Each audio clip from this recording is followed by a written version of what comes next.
They say motherhood is a journey, but let's be honest, sometimes it feels more like a roller coaster with no seatbelt. I bet you're like me, wondering why babies, or teens in my case, don't come with instruction manuals. Welcome to This Incredible Mom Life, the podcast that celebrates the beautiful chaos, quiet wins, messy moments, and everyday miracles of being a mom. I'm your host, Dummy, wellness coach, mom of three boys, and a passionate believer that you don't have to live at the mercy of PMS, burnout, or exhaustion. Join me every week as we hear the craziest and most unbelievable mom stories. I'll be sharing the huge accomplishments and triumphs of both our moms and their kids. We'll giggle, cheer on the kids, and discuss obstacles and lessons learned along the way. If you are struggling to be the best mom you can be, how open-minded are you to booking a free call with me? You don't have to live at the mercy of your cycle, and you definitely don't have to do it alone. Give yourself permission to let me be part of your support system. I believe that you weren't meant to just survive motherhood. You were meant to thrive in it.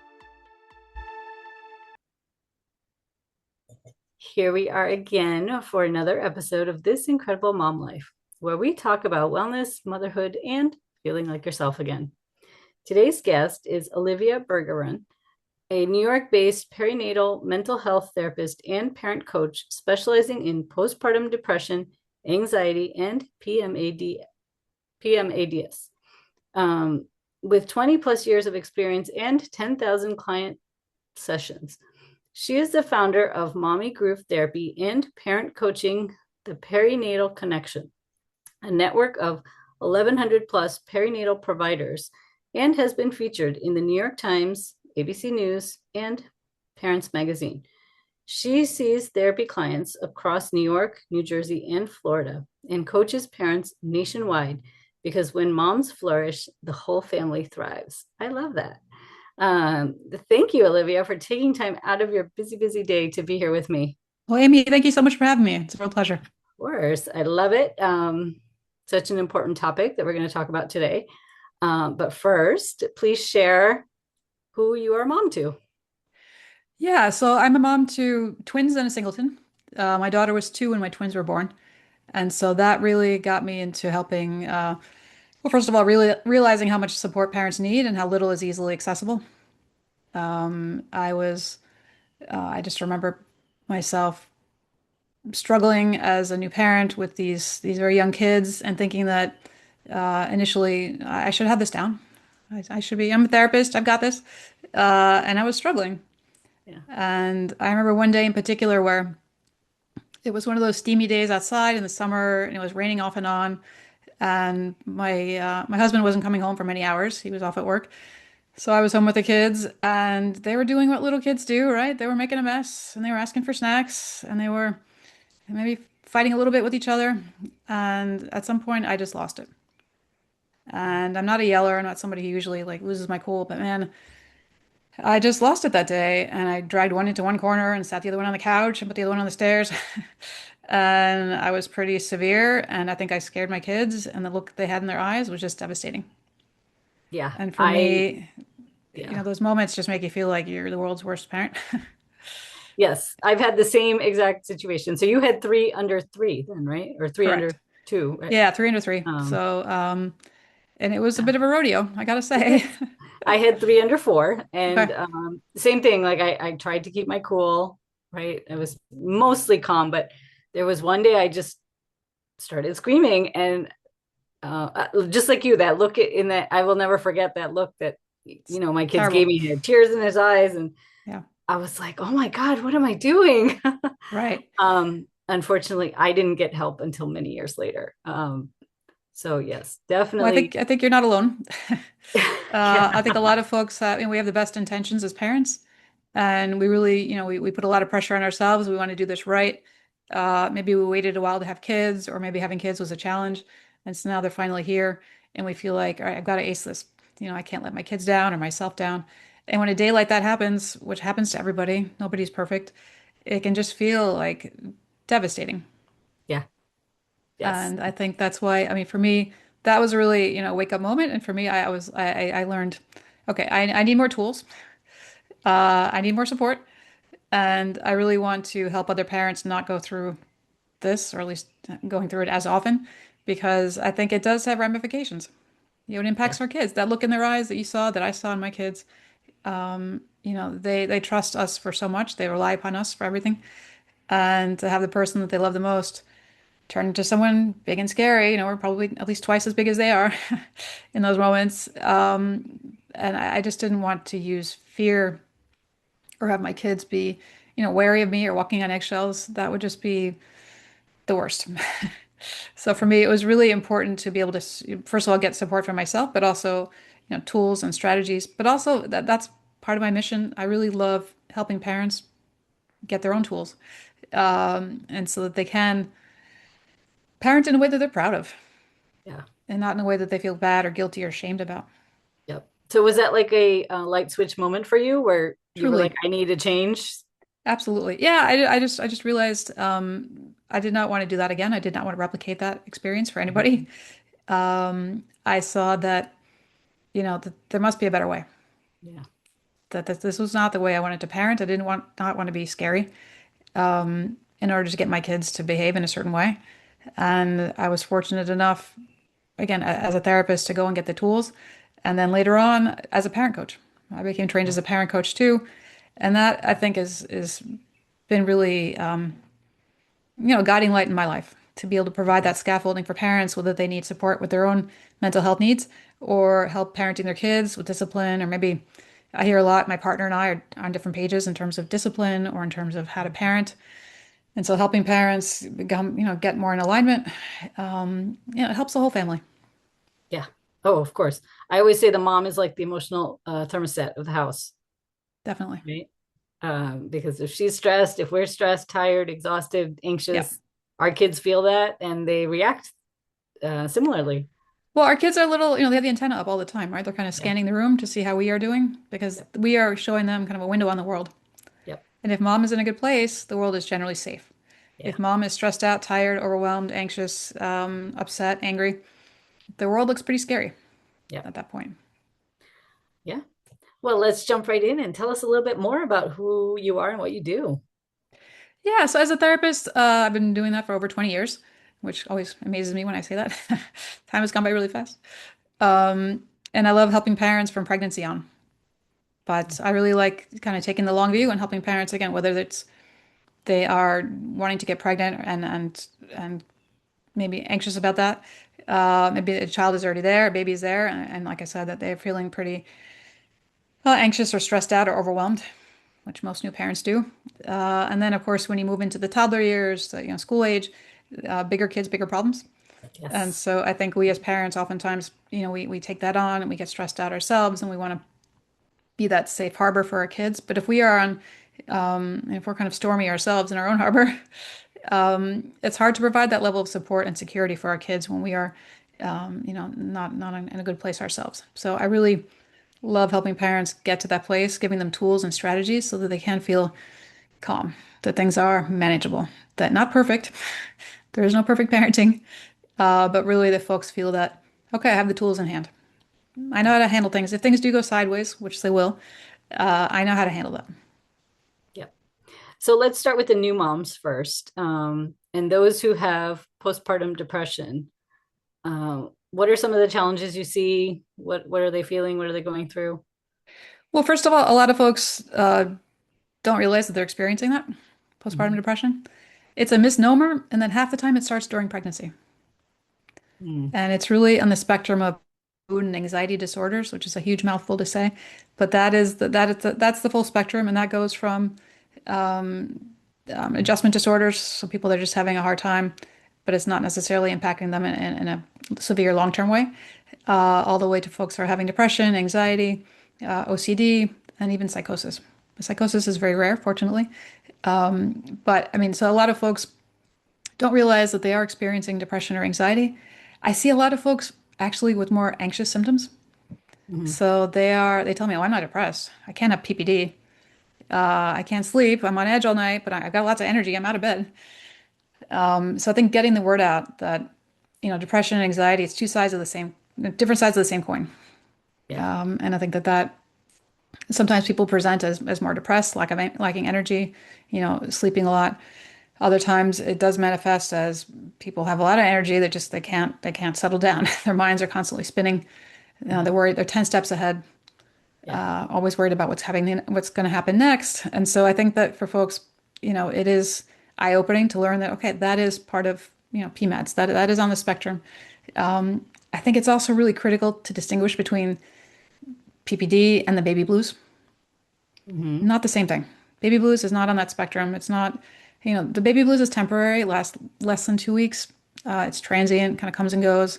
I liken it to the sun is out, but clouds are passing over the sun. Yes. You're moody, you're kind of up and down, but you're laughing through tears. You're kind of basically feeling like yourself most of the time, but you have those moments where things just get a little haywire. And then it passes. It does not, if it lasts for more than 2 weeks, we're not talking about the baby blues. Then we're really on that spectrum of the PMS spectrum. So I think that's really important for folks to know because there is a lot of confusion. Yeah. And some people even confuse the baby blues with psychosis, Oh, and so wow. it's really completely different things. Yep. I had I think more of the anxiety. I was always Super worried common. and stressed out. Yeah, but I wasn't depressed. I was like, oh, I love my life. I love my kids. Right. But I'm um, worried. I can't sleep. I'm up. yeah, I couldn't sleep. I was Okay. constantly worried. I was always stressing about the next thing. Um, yeah, but again, I didn't realize all these things weren't, and get help for them till much later. So now let's talk about those moms with the older children and if they get their monthly symptoms, and one of them is depression or anxiety in that regards with your PMS and stuff. So talk about PMDD. Yeah. So premenstrual dysphoric disorder, again, a mouthful to say, right? It's not PMS. And I think it's important to distinguish that and to make sure that people know, it is its own diagnosis. And it tends to happen, it's a couple weeks out of your cycle, which is a really long time. It's a lot of time during your month not to feel like yourself. But it usually shows up a week or two before your period during the luteal phase of your menstrual cycle. But oftentimes folks will have really intense anxiety, anger, sadness, hopelessness. So all these symptoms that seem to come out of nowhere and they don't have an immediate cause or trigger, or you're feeling like this is a really outsized reaction given what's going on. And so people often feel like, what is wrong with me? Why am I feeling like this? I feel like I'm crazy. So it's really confusing. And obviously it's exhausting for you and for people around you. So I think the key for figuring out whether it's PMDD is really looking at the timing. And I encourage people to keep track of your symptoms. So if you're finding that, again, a couple weeks, a week before your period starts, you have these really intense symptoms and then they go away, chances are we're looking at PMDD. Yep. And it's not just like I said, a bad PMS. So being mindful about that, and I think that just having a diagnosis, just knowing what this is, can be really helpful for folks that just feel like, I don't know what this is. I've become a different person. Yeah. Sometimes I don't know why. So that's why the tracking it is important because then we can really pinpoint, okay, is this, PMDD? Is this something else? But I think keeping track is key. Nice. I know we touched on this a little bit, but how do these symptoms that the moms are feeling, both with PPD and this PMDD, how does that affect the kids? Well, quite a bit. If you feel like you're walking on eggshells as a child because mom might blow up or she's, distant or not as present as she could be or as you want them to be as a child, certainly. It does that impact the family. And I think as to your earlier point, when mom is not doing well, the whole family becomes, destabilized. And, that can be a lot of pressure on a parent, but can also be a benefit because if you do get well, if you get treated, if you feel like, if you're on stable footing, it really does impact everybody around you. So I think that for children, I think that oftentimes is a motivator for folks to Yes. get help, frankly, because I think that, well, I can kind of struggle along, but when I see my child struggling, that's the impetus, that's the real push to, okay, I need to do something about this. I don't want my child to suffer because of what I'm feeling or experiencing. Yep. So, I mean, and that if that's motivation, fantastic. As long as people are getting help, I'm on board. But I think that children oftentimes can be, like I said, they're exquisitely sensitive. They are monitoring us, and if we are not doing well, oftentimes they're egocentric too, so they think it's them. Yeah. that they did something wrong. That's why mom is on edge or dad is kind of yelling, um, because I did something wrong. I'm a bad kid. And obviously, we don't want our kids to internalize that. We don't want them to believe that at all because it's just not the case. But kids, like I said, are pretty egotistical. They think that the world is all, they're, a reflection on them. So Yeah. I And think, a lot of adults carry that feeling into their adult life, right? Like, I'm not good enough. I caused the problem. It was my fault, right? So, definitely right, something to become aware of first, I would say, right? And absolutely. then start making some changes. So, talk about some changes that mom who's really, is just surviving each day. She's anxious, she's depressed, she's irritable. Like, what are some things that she can do to start changing? Well, first of all, Amy, I always suggest and always stress self-care. That's Yes. the base of the pyramid. I think without that, everything is, on kind of shaky footing. But if you are able to dedicate time to take care of yourself, and I'm not saying jump on a plane to Fiji or someplace exotic, it really is about small things that you do often. So when I'm first meeting with clients, I ask them, what are things that you do that make you feel good? Yeah. What are some 5 minute activities, 10-minute activities, quick things that you can have at your fingertips? Make a list, put it on Yeah. the fridge, put it in your phone. Because when you do have that 10 minutes or 5 minutes, oftentimes, we get on our phone and we start scrolling and we do something that ultimately doesn't actually make us feel better. Getting on Instagram for a lot of folks can make you feel worse. Yeah. So I think it is important. Okay, what are some things that I can do that are just for me? Because oftentimes, in my experience, I'm sure you've experienced this too, moms are giving and giving all day long. They're really selfless people. And that's why I stress that self-care is not selfish. It is vital. Your Yes. family needs you to feel good. So some things, I had a client once, she said she likes to blow bubbles. I was like, great, get a pack of bubble gum, blow some bubbles, or get a little little jar of soap and water and blow some bubbles. Something easy that makes you feel good that is just for you. Yeah. You're not doing it for anybody else. You're not taking care of somebody. Really take a few minutes um, just to take care of yourself. So if that's something that makes you feel good, queuing up your favorite song on your phone, having a chapter in a book that you like to, your favorite book that you just love to reread, a funny podcast, a TikTok video that you find, amusing. Think about this in advance. I'm all about coping ahead because I think Mm. that in the moment we kind of our mind goes blank. Oh, I've got 5 or 10 minutes or a half hour or whatever. What are those things I like to do again? Oh, I can't remember. It's just again we kind of our mind just goes blank sometimes. Yeah. So if instead you think about it, I'm going to think about okay, when I do have that 5 minutes or 10 minutes, what is something I can do that I like? So Yeah. whether it's getting a pack of gum and blowing bubbles, or drawing, or sketching, or texting your favorite, your friend or somebody, or listening to music. Like I said, easy things that you can do often. That's key. So that to me Yeah. is real. That's the base. And then obviously once parents are on more stable footing and they feel like okay, I'm kind of grounded. I like to give folks a tool to use in the moment when things do go sideways. When things Mm. do feel like okay, I'm about to yell and I don't want to yell. What can I do? I think it's important to create a pause. We tend to go from 0 to 60, right? You had that experience. I had that experience when I yelled at my kids. I was like, there was no pause. There was no slowing it down or reflection. I just 0 to 60. I just flew into that level of anger. And so giving folks a tool to slow it down, to take a beat, to again inject that pause is really beneficial because I think when you have that presence of mind, it gets your mind back on track. When you're in fight or flight, your brain goes offline. You're Yeah. not thinking clearly anymore. You're not thinking at all. It's just emergency. Yeah. And by and large, with kids or with adults in our lives, it is not an emergency. It does not merit that level of response where, high alert. I just have to, fight or flight or freeze.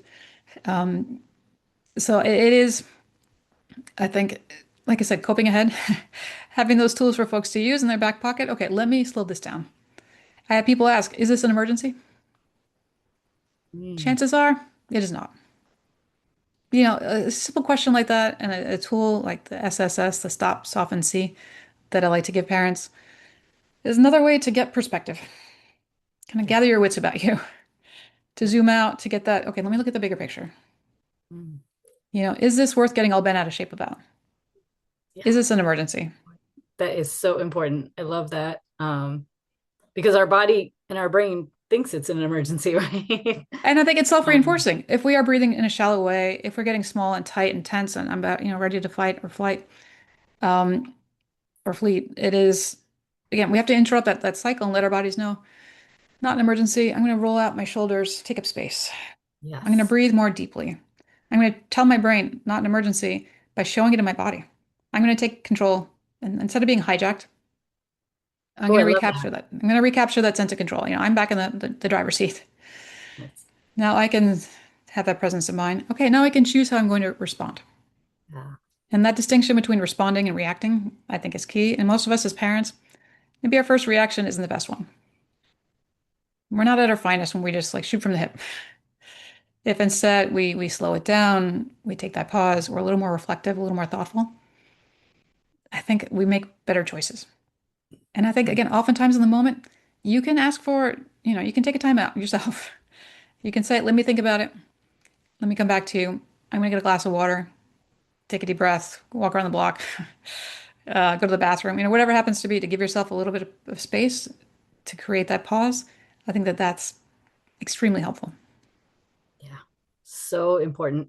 Um, and I tell the moms, like you were saying, to plan ahead. I'm like, when you have that 5 minutes, set a timer, right? Like take some deep breaths, meditate, color, like whatever you want to do, Hmm. blow bubbles, Hmm. right? Like anything, but just set that timer so you have that space. And if you practice this regularly, right, you can increase the time or do it multiple times a day. And all of those little 5 minute increments add up. They add up. Yeah, They really do. amazing. But So you mentioned your Stop, Soften, and See guide. You want to talk more about that? yeah, this is a free guide. I understand you're going to drop it in the Mm-hmm. in the comments or in the for parents to access themselves. And it's just something that I came up with because I found it necessary. Again, how do you inject that pause? It's Yeah. nice intellectually to say, oh yeah, I know I need to slow things down or stop, but okay. I think having a little tool is handy. And so stop, soften, see, the three S's I call it. First is to stop yourself, whether it's mid-sentence, you're about to yell, or maybe you are yelling already, put your hand over your mouth, stop. So injecting that pause and forcing yourself to like take a beat. Again, chances are it's not an emergency. You can afford to take a beat. And then softening. Imagining your child as a baby in your arms. It's the same person. You're about to blow up on this person, and maybe they're driving you crazy because kids have a good way of doing that. But softening towards them and remembering this is the same child I cradled in my arms. And softening your body as you do that. So again, that just harkening back to this little person is somebody I love dearly. That maybe I'm upset at them right now, and we can get over this. So that's the softening part. And then the seeing is seeing their perspective, even if you don't agree. Your kid wants to stay up late on a school night. You can understand why. They're having fun. They don't want to go to bed. Okay, I can understand. I don't agree with it, but I can understand. They want more ice cream after dinner. They just had some. Again, don't agree necessarily, but I get it. So if you're able to use empathy and see the other person's perspective, and you're softening and you're slowing things down, okay, now we can come to a solution. Now we're problem solving. We're not just stuck in the problem.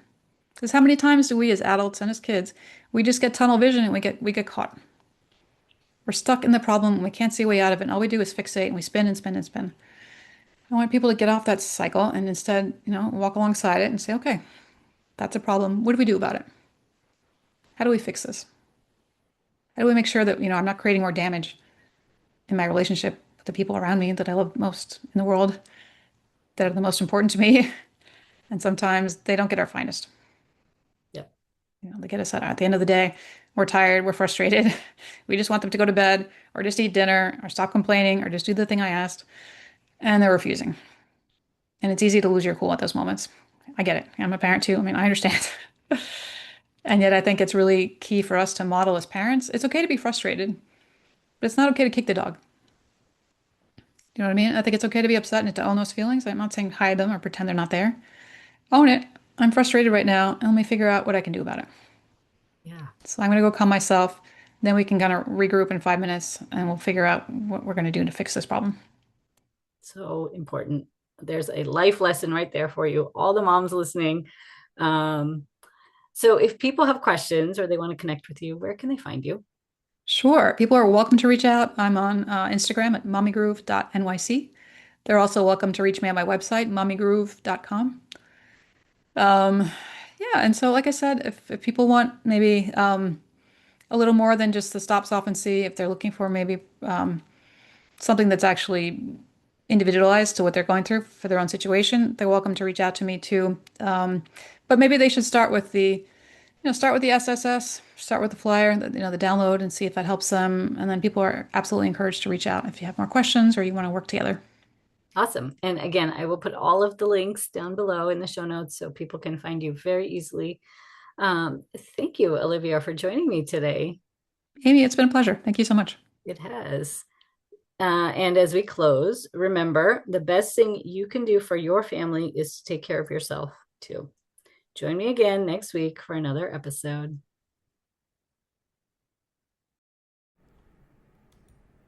Are you struggling to be the best mom you can be? Are you fatigued, overwhelmed, and stressed out? Are you losing precious time with your family because of PMS? If so, sign up for my free gift on how to start living in tune with your monthly cycle. The link to get it is in the show notes below.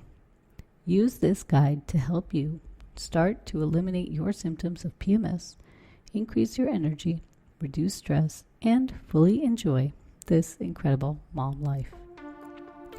The way I see it, you have 3 choices. You can try to figure it all out on your own. You can do nothing and stay where you are, or you can get the customized guidance you need to thrive as a mom. The choice is yours. Thanks for listening to today's episode. I hope you learned something from these stories.